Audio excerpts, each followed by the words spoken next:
ഇതിൽ കിച്ചണിലേക്ക് എല്ലാവർക്കും സ്വാഗതം. മാമ്പഴ സീസൺ ആയതുകൊണ്ട് തന്നെ ഇന്ന് നമ്മൾ തയ്യാറാക്കുവാൻ പോകുന്നത് മാമ്പഴം വെച്ചൊരു നല്ലൊരു സ്വീറ്റ്സ് ആണ്.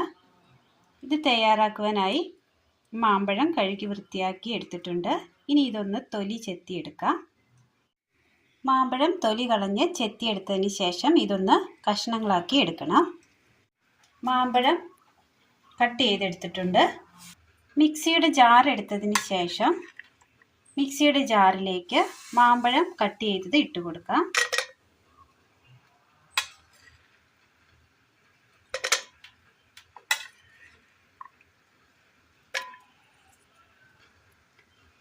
കംപ്ലീറ്റ് മാമ്പഴം ഇട്ട് കൊടുത്തിട്ടുണ്ട്. ഇതിനി ഒന്ന് വെള്ളം കൂട്ടാതെ അരച്ചെടുക്കാം. ഒരു പാത്രം എടുത്തതിന് ശേഷം പാത്രത്തിലേക്ക് ഒരൽപ്പം മൈദ ഇട്ട് കൊടുക്കാം. മൈദ ഇട്ട് കൊടുത്തിട്ടുണ്ട്. ഇനി ഇതിലേക്ക് ഒരൽപ്പം റവ കൂടി ഇട്ട് കൊടുക്കാം. അരച്ചു കൊണ്ടുവന്ന മാമ്പഴം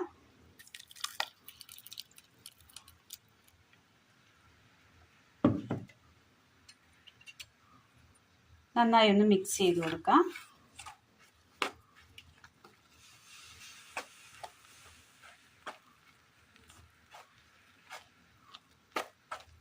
സെപ്പറേറ്റ് വെള്ളമൊന്നും ചേർക്കേണ്ടതില്ല. നല്ലതുപോലെ കുഴച്ചെടുത്തിട്ടുണ്ട്. ഒരൽപ്പം കൂടി മാങ്ങ അരച്ചത് ചേർത്ത് കൊടുക്കുന്നുണ്ട്.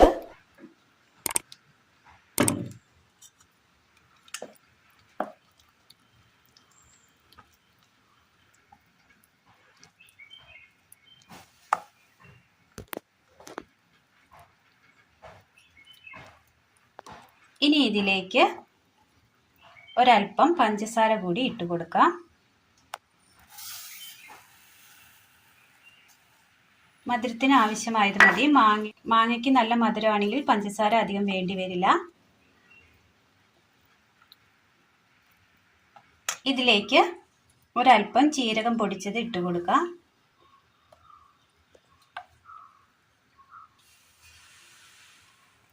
നന്നായി ഇളക്കി കൊടുക്കാം.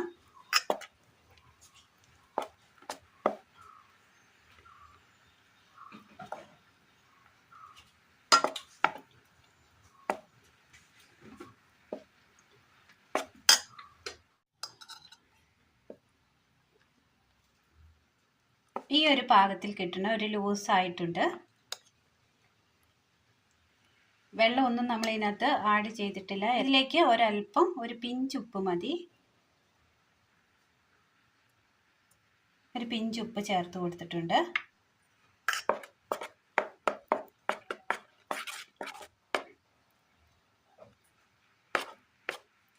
നന്നായി മിക്സ് ചെയ്തതിന് ശേഷം ഇതൊരു അരമണിക്കൂർ മൂടി വെക്കണം. ശേഷം ഞാനൊരു 4 സ്റ്റീൽ ഗ്ലാസ് എടുത്തിട്ടുണ്ട്. സ്റ്റീൽ ഗ്ലാസ് എടുത്തതിന് ശേഷം ഇതിലേക്ക് ഒരൽപ്പം നെയ്യോ എണ്ണയോ തടവി കൊടുക്കാം. അരമണിക്കൂർ മൂടി വെച്ച മാവ് എടുത്തതിന് ശേഷം നന്നായി ഒന്ന് ഇളക്കി കൊടുക്കാം. വ്യത്യസ്ത മെഷർമെൻറ്റിലുള്ള ഗ്ലാസ്സാണ് നമ്മൾ എടുത്തിരിക്കുന്നത്. ഒരേപോലെ ഉണ്ടെങ്കിൽ അതെടുത്താൽ മതി. നമ്മുടെ കയ്യിലുള്ളതനുസരിച്ച് എടുത്താൽ മതി. ശേഷം അതിലേക്ക് ഇത് ഒഴിച്ചു കൊടുക്കാം.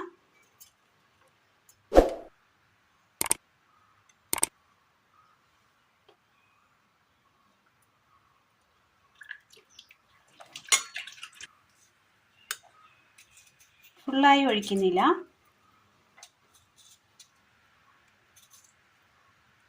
ഇനി ഇതൊന്ന് നികത്തി കൊടുക്കാം. അടുപ്പത്ത് ഇഡ്ഡലി പാത്രത്തിൽ ഒരൽപ്പം വെള്ളം വെച്ച് കൊടുത്ത് നന്നായി ഒന്ന് തിളച്ച് വരുന്ന സമയം ഇതിലേക്ക് നമ്മൾ ഒഴിച്ചു വെച്ചിരിക്കുന്ന ഗ്ലാസ്സുകൾ ഇതിനകത്തേക്ക് വെച്ച് കൊടുക്കാം. എല്ലാം അങ്ങനെ വെച്ച് കൊടുത്തിട്ടുണ്ട്. ഇനി ഇതൊന്ന് മൂടി വെച്ച് നന്നായി ഒന്ന് ആവി കയറ്റി വേവിച്ചെടുക്കാം. ഇഡ്ഡലി പാത്രത്തിൽ വെച്ച് കൊടുത്ത് ആവി കയറ്റിയതിന് ശേഷം ഒന്ന് തണുത്തതിന് ശേഷം ഒന്ന് ഗ്ലാസ്സിൽ നിന്ന് വിടുവിച്ചെടുത്തതാണ്. നല്ല സോഫ്റ്റ് ആണ്. ഇതുപോലെ സ്പൂൺ ഉപയോഗിച്ച് കട്ട് ചെയ്ത് ഉപയോഗിക്കാവുന്നതാണ്. അങ്ങനെ നമ്മുടെ നല്ല മാങ്ങ കൊണ്ട് ചെയ്തെടുക്കാൻ പറ്റിയ നല്ലൊരു അടിപൊളി സ്വീറ്റ്സ് ആണ്. എല്ലാവരും ഒന്ന് ചെയ്ത് നോക്കണം. അഭിപ്രായങ്ങൾ കമൻറ്റ് ബോക്സിൽ അറിയിക്കാൻ മറക്കരുത്. അപ്പോൾ ഇന്നത്തെ വീഡിയോ എല്ലാവർക്കും ഇഷ്ടമായി എന്ന് വിചാരിക്കുന്നു. ഇഷ്ടമായാൽ ലൈക്ക് ചെയ്യാനും ഷെയർ ചെയ്യാനും സബ്സ്ക്രൈബ് ചെയ്യാനും മറക്കരുത്. താങ്ക്